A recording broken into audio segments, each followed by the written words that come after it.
안녕하세요. 오늘도 시니어 인생 채널을 찾아주셔서 감사합니다. 시작하겠습니다.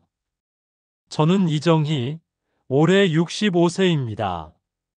슬하에 이남 일녀를 두었고, 모두 결혼해서 각자의 가정을 꾸렸습니다. 저는 좋은 엄마가 되고 싶었습니다. 아니, 좋은 엄마라고 믿었습니다. 하지만 2년 전 큰딸이 제게 한 말은 제 인생을 완전히 바꿔놓았습니다. 엄마, 우리 좀 떨어져 살면 안 될까요? 엄마 때문에 숨이 막혀요. 그날의 충격을 아직도 잊을 수 없습니다. 저는 전업주부였습니다. 결혼 후 30년 동안 오직 가족을 위해 살았어요.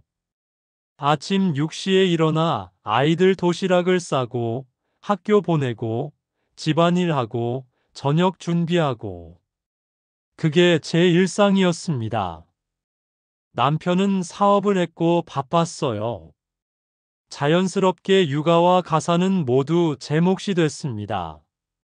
저는 완벽한 엄마가 되고 싶었어요. 아이들이 원하는 건 뭐든 해주고 싶었습니다. 큰딸 수진이가 초등학교 다닐 때는 매일 학교 앞까지 데려다 주고 데리러 갔습니다. 학원도 3곳을 다녔는데 매번 제가 차로 태워다 줬어요. 피곤했지만 기쁜 마음으로 했습니다. 이게 엄마의 역할이라고 생각했으니까요. 첫째 아들 민수는 축구를 좋아했습니다. 주말마다 경기가 있으면 빠짐없이 응원하러 갔어요. 비가 오나 눈이 오나 제가 없으면 민수가 힘이 안 난다고 했거든요. 둘째 아들 준호는 공부를 잘했습니다. 저는 준호의 학업 관리를 철저히 했어요. 학원 스케줄 짜고 성적 확인하고 선생님들과 상담하고 준호가 좋은 대학에 가는 게 제 목표였습니다. 아이들이 하나둘 결혼했습니다. 큰딸 수진이는 5년 전에, 첫째 민수는 3년 전에, 막내 준호는 2년 전에 결혼했어요. 결혼했다고 해서 제 역할이 끝난 건 아니라고 생각했습니다. 오히려 더 챙겨야 한다고 믿었어요. 혼자가 아니라 배우자와 살아야 하니까 더 신경 쓸 게 많다고 생각했죠. 큰딸 수진이는 우리 집에서 차로 20분 거리에 살았습니다. 저는 일주일에 서너 번은 들렀어요. 반찬을 갖다 주고 청소를 도와주고 손주 민재를 돌봐줬습니다. 엄마, 괜찮아요. 제가 할 수 있어요. 에이, 엄마가 도와주는데 뭐. 넌 직장 다니느라 바쁘잖아. 수진이가 말려도 저는 계속했습니다. 이게 엄마의 사랑이라고 생각했어요. 첫째 민수는 회사 근처에 전세를 얻어 살았습니다. 저는 가끔 깜짝 방문을 했어요. 냉장고를 확인하고 부족한 게 있으면 사다 놓고 갔습니다. 엄마, 미리 전화하고 오시지. 에이, 무슨 소리야. 엄마인데 뭐. 며느리 지혜는 항상 어색한 표정이었지만 저는 신경 쓰지 않았어요. 며느리도 제 딸이라고 생각했거든요. 막내 준호 부부는 신혼이었습니다. 저는 준호가 걱정됐어요. 결혼 전까지 집에서 살았고 혼자서는 아무것도 못하는 아이였거든요. 준호야, 빨래는 어떻게 해? 엄마 세탁기 돌리면 되잖아요. 세제는 얼마나 넣어? 섬유유연제는? 엄마, 저 30살이에요. 준호는 짜증을 냈지만 저는 계속 물었습니다. 걱정되니까요. 준호 며느리 서연이는 요리를 못한다고 했습니다. 그래서 제가 반찬을 만들어 일주일치씩 갖다 줬어요. 일주일에 두세 번은 저녁 초대도 했습니다. 엄마, 우리끼리 먹을게요. 무슨 소리야? 같이 먹는 게 좋지. 제 말대로 했습니다. 거부할 수 없게 만들었어요. 아이들의 결혼 기념일, 생일, 명절, 모든 걸 제가 챙겼습니다. 선물도 제가 골라서 샀고, 행사도 제가 주도했어요. 엄마가 다 알아서 할게. 너희는 신경 쓰지 마. 이게 사랑이라고 믿었습니다. 2년 전 어느 날 큰딸 수진이에게 전화를 했습니다. 수진아, 엄마야. 오늘 저녁에 갈게. 미역국 끓여줄게. 엄마, 오늘은 안 돼요. 왜? 무슨 일 있어? 아니, 그냥 오늘은 집에서 쉬고 싶어요. 에이, 엄마가 가는데 뭐가 불편해? 금방 갈게. 저는 일방적으로 전화를 끊고 수진이 집으로 갔습니다. 초인종을 눌렀는데 문이 열리지 않았어요. 비밀번호를 치고 문을 열고 들어갔습니다. 거실에 수진이와 사위가 앉아 있었어요. 둘 다 굳은 표정이었습니다. 어머니, 왜 허락도 없이? 사위가 말을 시작했는데 수진이가 손으로 막았습니다. 그리고 저를 똑바로 바라보며 말했어요. 엄마, 우리 좀 떨어져 살면 안 될까요? 엄마 때문에 숨이 막혀요. 그 말이 제 가슴을 찔렀습니다. 뭐라고? 숨이 막혀? 네. 엄마는 매일 오시고 제 일정을 다 간섭하시고 제가 하겠다는데도 엄마가 다 하시잖아요. 그게 나쁜 거야? 엄마가 도와주는데? 도움이 아니라 간섭이에요. 저도 이제 35살이에요. 제 가정이 있고 제가 결정할 권리가 있어요. 수진이의 목소리가 떨렸습니다. 엄마는 제가 뭘 먹고 뭘 입고 어디를 가는지 다 알고 싶어 하세요. 제 남편한테도 간섭하시고요. 이건 사랑이 아니에요. 통제예요. 통제라니. 나는 내가 걱정돼서. 걱정은 사랑의 이름으로 포장된 불안이에요. 엄마의 불안을 저한테 떠넘기지 마세요. 저는 아무 말도 할 수 없었습니다. 수진이는 계속했어요. 엄마, 사랑해요. 정말 사랑해요. 하지만 이제 저를 놓아주세요. 제 삶을 살게 해주세요. 그날 저는 울면서 집으로 돌아왔습니다. 수진이와의 일이 있은 후, 저는 민수에게 전화했습니다. 민수야, 누나가 엄마한테 너무한 거 아니니? 너는 어떻게 생각해? 민수가 한참 침묵하다가 말했습니다. 엄마, 솔직히 말할까요? 그래. 저도 누나 말이 이해가 돼요. 엄마는 너무 많이 관여하세요. 너도. 엄마는 제 아내 지혜를 며느리가 아니라 딸처럼 대하신다고 하지만 사실은 하인처럼 대하세요. 무슨 소리야? 엄마가 오시면 지혜는 항상 긴장해요.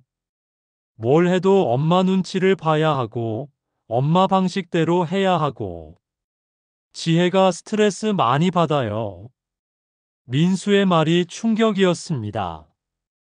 지혜가 그렇게 말했어? 말은 안 하죠. 며느리니까.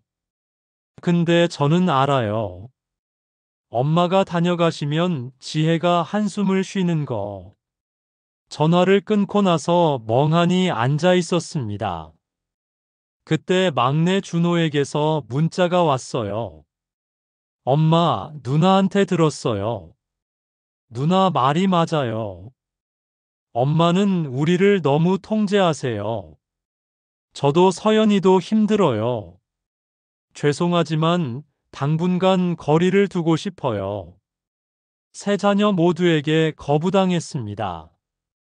그날 이후 아이들은 연락을 뚝 끊었습니다.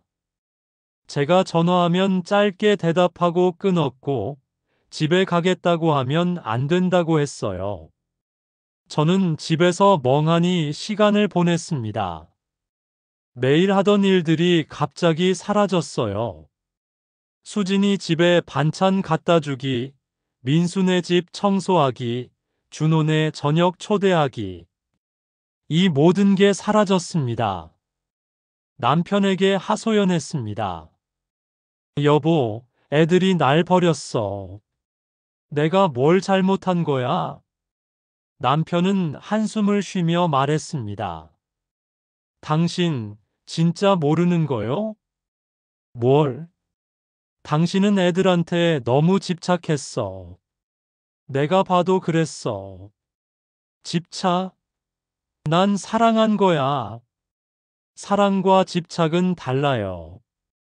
당신은 애들을 사랑한 게 아니라 소유하려고 했어. 남편의 말이 가슴에 박혔습니다. 한 달 동안 방황하다가 저는 구청에서 운영하는 가족 상담센터를 찾아갔습니다. 상담사는 50대 중반의 여성이었어요. 제 이야기를 한참 들은 상담사가 물었습니다. 이정희님, 자녀분들이 행복한지 생각해 보신 적 있으세요? 당연하죠. 내가 그렇게 챙겨줬는데, 챙겨주는 게 그분들이 원하는 거였을까요? 자녀를 사랑한다는 건 자녀가 원하는 걸 주는 거예요. 내가 주고 싶은 걸 주는 게 아니라요. 상담사의 말이 계속됐습니다. 이정희님은 자녀분들을 독립된 인격체로 보지 않으셨어요. 여전히 어린아이처럼 보호하고 통제하려고 하셨죠. 난 걱정돼서. 그 걱정은 누구를 위한 건가요? 자녀를 위한 걱정인가요? 아니면 자녀를 잃을까봐 두려운 본인의 불안인가요? 저는 대답할 수 없었습니다. 자녀가 성인이 되면 부모는 한 발짝 물러서야 해요. 자녀가 스스로 결정하고 실수하고 배우도록 지켜봐야 해요. 그게 진짜 사랑이에요. 상담을 받고 나서 오랜 친구 영숙이를 만났습니다. 영숙이에게 제 이야기를 했어요.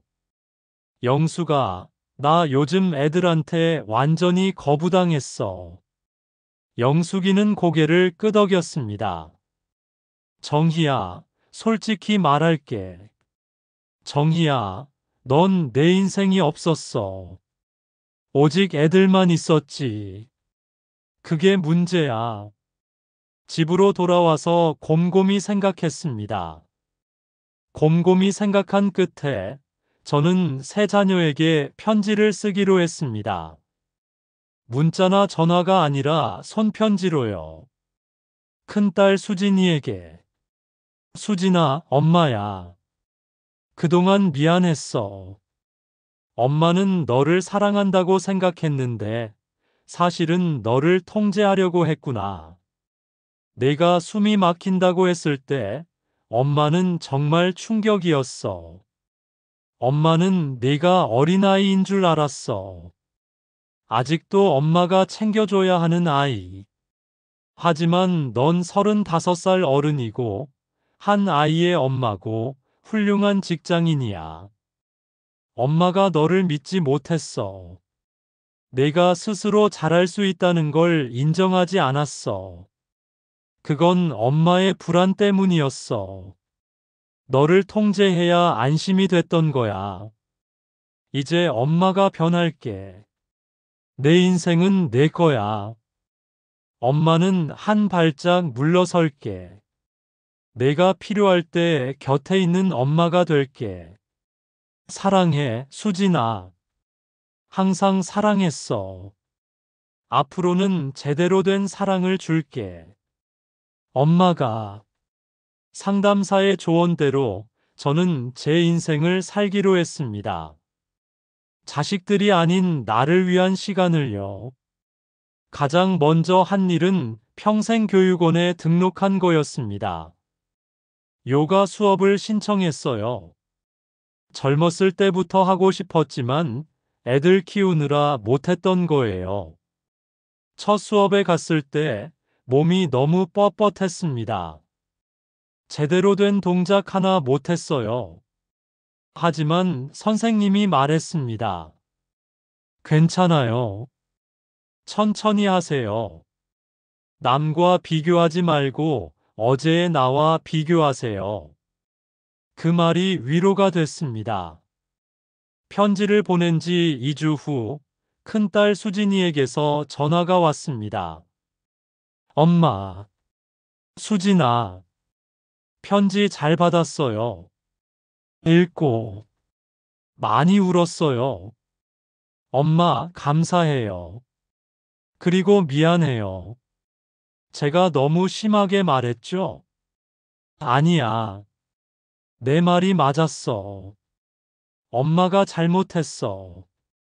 수진이가 말했습니다. 엄마, 저도 엄마 사랑해요. 엄마가 저를 위해 희생한 거 다 알아요. 감사해요. 근데, 응? 이제는 엄마도 엄마 인생 사세요. 엄마 행복한 게 저한테도 행복이에요. 전화를 끊고 나서 한참을 울었습니다. 기쁜 눈물이었어요. 며칠 후 민수도 전화했고 준호도 문자를 보냈습니다. 모두 편지를 읽고 감동받았다고 했어요. 자녀들과 다시 관계를 회복하기 위해 저는 몇 가지 규칙을 정했습니다. 예전에는 언제든 자녀들 집에 갔습니다. 하지만 이제는 먼저 전화해서 괜찮은지 물어봅니다. 수진아, 이번 주말에 시간 있어? 엄마가 반찬 좀 갖다 주고 싶은데. 엄마, 이번 주는 남편이랑 데이트 약속이 있어요. 그래? 그럼 다음 주는? 다음 주 토요일 오후는 괜찮아요. 거절당해도 섭섭하지 않습니다. 그들에게도 그들의 일정과 계획이 있으니까요. 예전에는 뭐든 제 의견을 말했습니다. 옷 입는 것부터 육아 방법까지. 하지만 이제는 물어볼 때만 대답합니다.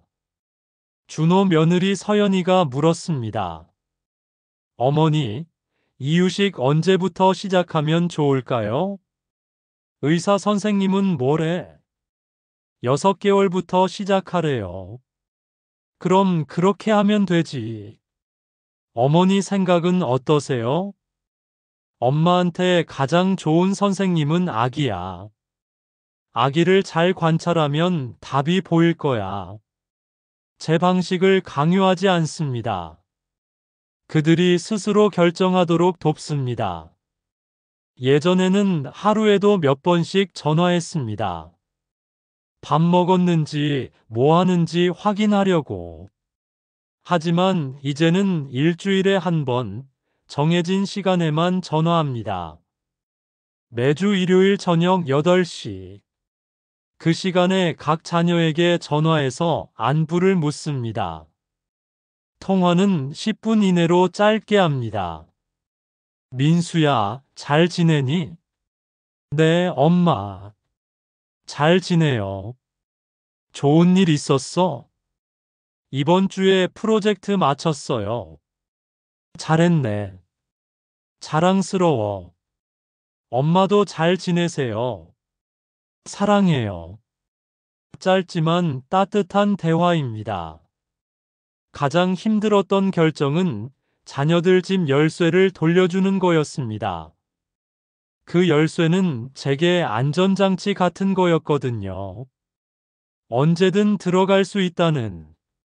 하지만 그건 그들의 프라이버시를 침해하는 거였어요. 엄마는 이제 초대받을 때만 갈게. 수진이가 눈물을 글썽이며 말했습니다. 엄마, 정말 변하셨어요. 처음에는 너무 어색했습니다. 자녀들에게 연락하고 싶은데 참아야 했고, 걱정되는데 물어보지 못했어요. 하지만 시간이 지나면서 익숙해졌습니다. 그리고 놀라운 변화가 일어났어요. 자녀들이 먼저 연락을 하기 시작했습니다. 엄마, 오늘 회사에서 좋은 일 있었어요. 들어줄래요? 예전에는 제가 물어봐야 대답했는데, 이제는 스스로 이야기하더라고요. 제가 한 발 물러서자 아이들이 한 발 다가왔습니다. 민수네 집에 초대도 받았습니다. 엄마, 이번 주말에 저희 집에서 고기 구워 먹으려고 하는데 오실래요? 그래, 좋지. 초대받아서 가는 집, 그 집에서 느끼는 환대는 허락 없이 갔을 때와 완전히 달랐습니다. 며느리 지혜도 편안한 표정으로 저를 맞아줬어요. 가장 조심스러운 부분은 손주 육아였습니다. 큰딸 수진이네 민재가 이제 5살, 막내 준호네 아기가 돌이 지났어요.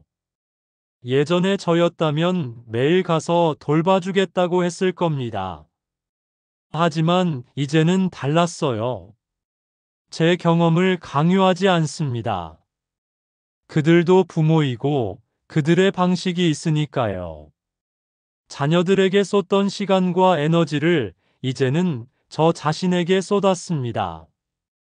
요가는 제 일상이 됐어요.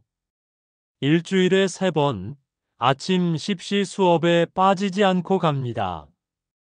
6개월 지나니 몸이 정말 유연해졌어요. 전보다 건강해진 것 같습니다. 수채화 실력도 늘었습니다. 처음엔 삐뚤빼뚤 그렸는데 이제는 제법 그림다운 그림을 그려요. 지난달에는 복지관 전시회에도 참여했습니다. 독서 모임 친구들과도 가까워졌어요. 책 이야기로 시작해서 인생 이야기까지 나눕니다. 같은 고민을 가진 사람들이 많더라고요. 저도 처음엔 애들한테 집착했어요. 근데 깨달았죠. 내 인생도 중요하다는 걸. 서로의 이야기를 들으며 위로받고 용기를 얻습니다. 자녀들에게서 손을 떼니 남편과 보내는 시간이 늘었습니다. 결혼 후 처음으로 남편과 제대로 된 대화를 나눴어요. 여보, 우리 언제부터 이렇게 멀어졌을까? 당신이 애들한테만 집중하면서부터였죠. 미안해요. 당신 외롭게 했네요. 남편도 외로웠다고 했습니다. 아내가 있지만 늘 혼자 같았다고. 아내의 관심은 오직 자녀들에게만 향해 있었으니까요. 우리는 다시 시작하기로 했습니다. 일주일에 한 번은 데이트를 하기로요. 처음 데이트는 어색했습니다. 뭘 이야기해야 할지 몰랐어요. 하지만 계속하니 점점 자연스러워졌습니다. 영화도 보고 전시회도 가고 맛집도 다녔어요. 신혼 때처럼은 아니지만 우리만의 방식으로 서로를 알아가고 있습니다. 여보, 고마워요. 기다려줘서. 나도 고마워. 돌아와줘서. 시간이 남아서 봉사활동도 시작했습니다. 동네 복지관에서 독거노인 도시락 배달을 하게 됐어요.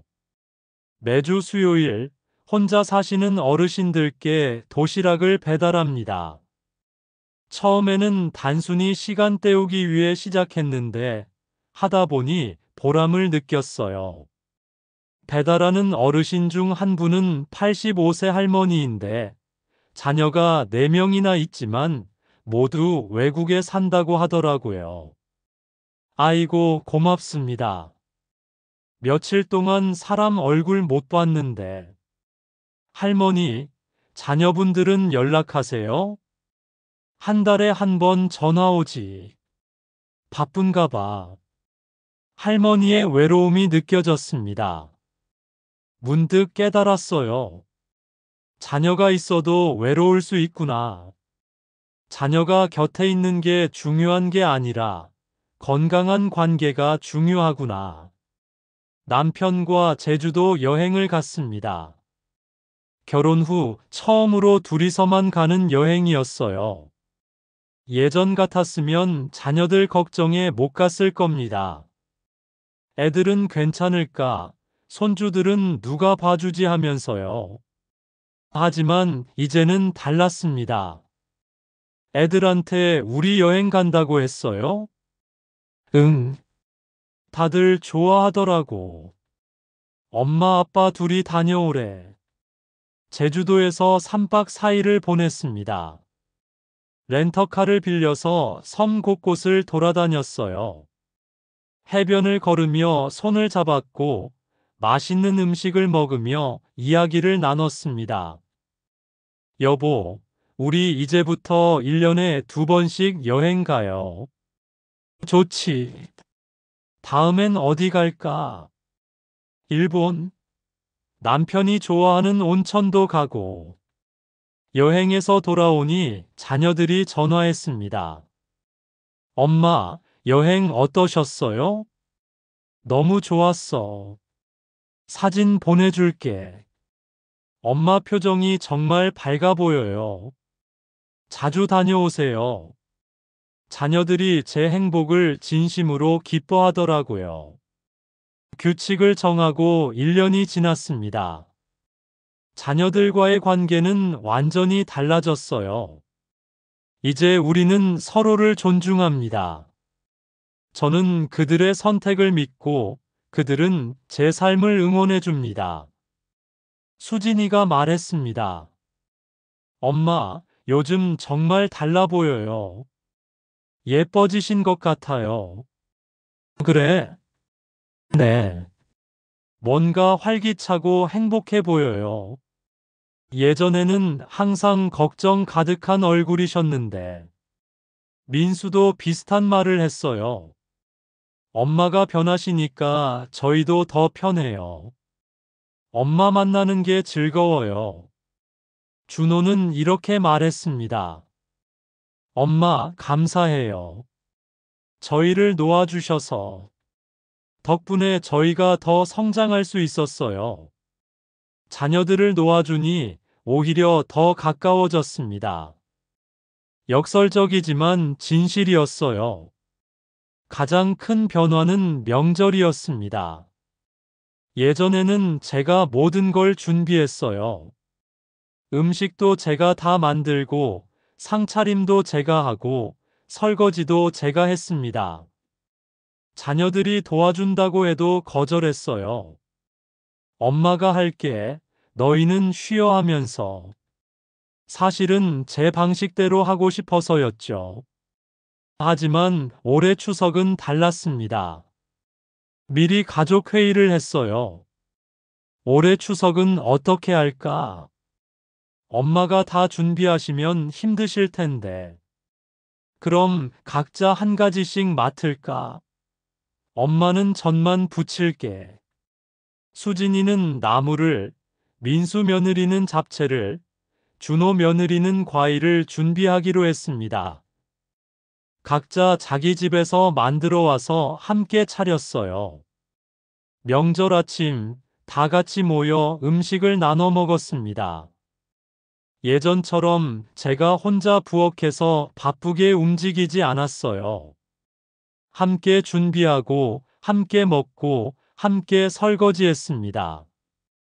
엄마, 이렇게 하니까 훨씬 좋은데요? 그치? 엄마도 좋아. 명절이 즐거워졌습니다. 의무가 아니라 진짜 가족의 시간이 됐어요. 제가 1년 동안의 변화를 이야기했습니다. 상담사가 고개를 끄덕이며 말했어요. 훌륭하세요. 변화하기가 얼마나 어려운데 해내셨네요. 처음엔 정말 힘들었어요. 자녀들한테 연락하고 싶은데 참아야 하고. 지금은 어떠세요? 이제는 편해요. 오히려 제 시간이 소중해졌어요. 상담사가 말했습니다. 이정희님은 중요한 걸 배우신 거예요. 사랑은 집착이 아니라 존중이라는 것을요. 네, 이제 알겠어요. 진짜 사랑은 상대를 내 뜻대로 만드는 게 아니라 상대가 스스로 성장하도록 돕는 거더라고요. 맞아요. 그리고 또 하나, 자녀를 사랑하려면 먼저 나 자신을 사랑해야 해요.